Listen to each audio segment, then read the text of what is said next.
Hello everyone, हमारे channel good Littles magic में आप सबों का स्वागत है। अगर आप हमारे चैनल में नए हो तो हमारे चैनल को सब्सक्राइब जरूर करें। आज की कहानी कर्ज का बोझ। उन दिनों तेनालीराम की आर्थिक स्थिति ठीक नहीं चल रही थी। विवश होकर उसे महाराजा कृष्णदेवराय से कर्ज लेना पड़ा। कर्ज लेते समय उसने महाराजा को वचन दिया कि वह उस कर्ज को जल्द ही चुका देगा। दिन गुजरते गए। तेनालीराम की आर्थिक स्थिति कुछ बेहतर अवश्य हुई, लेकिन इतनी भी नहीं कि वह महाराज का कर्ज उतार सके। वह कर्ज को लेकर बहुत परेशान था और उस परेशानी के दो हल थे। एक कि वह किसी तरह महाराज का कर्ज उतार दे और दूसरा कि किसी तरह उसे उस कर्ज से मुक्ति मिल जाए। दूसरा हल उसे ज्यादा उचित प्रतीत हो रहा था, लेकिन वह महाराज से कहे तो कैसे कहे कि वे उसका कर्ज माफ कर दे। बहुत सोच विचार कर उसने एक योजना बनाई और उस योजना में उसने अपनी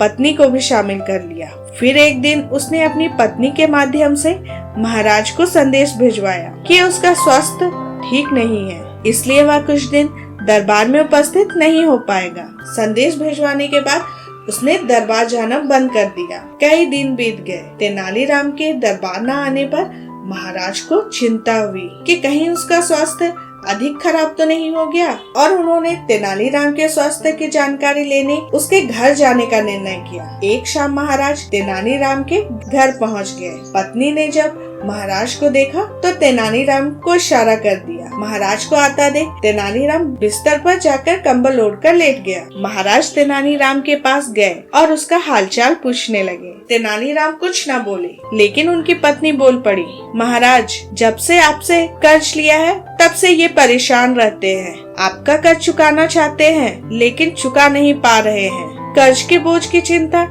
इन्हें अंदर ही अंदर खाए जा रही है। इसी कारण से ये बीमार पड़ गए हैं। अरे इतनी सी बात की इतनी चिंता करने की क्या आवश्यकता थी? चलो मैं तुम्हें कर्ज के बोझ से मुक्त करता हूँ। चिंता छोड़ो और जल्दी से स्वस्थ हो जाओ। तेनालीराम को सांत्वना देते हुए महाराज बोले। ये सुनना था कि तेनालीराम कंबल फेंक तुरंत उठ बैठा और मुस्कुराते हुए बोला, आपका बहुत बहुत धन्यवाद महाराज। तेनालीराम को स्वस्थ देख महाराज बहुत क्रोधित हुए और बोले, ये क्या तेनालीराम, तुम तो स्वस्थ हो। इसका अर्थ है कि कर्ज से मुक्त होने के लिए तुम बीमारी का बहाना कर रहे थे। तुम्हारा इतना साहस, तुम दंड के पात्र हो। तेनालीराम ने हाथ जोड़ लिया और भोलेपन से बोले, महाराज, मैंने कोई बहाना नहीं किया। मैं सच में कर्ज के बोझ से बीमार पड़ गया था, लेकिन जैसे ही आपने मुझे उस कर्ज से मुक्त किया, मैं स्वस्थ हो गया। महाराज क्या कहते। तेनालीराम की चतुराई और भोलेपन के मिश्रण ने उन्हें निशब्द कर दिया।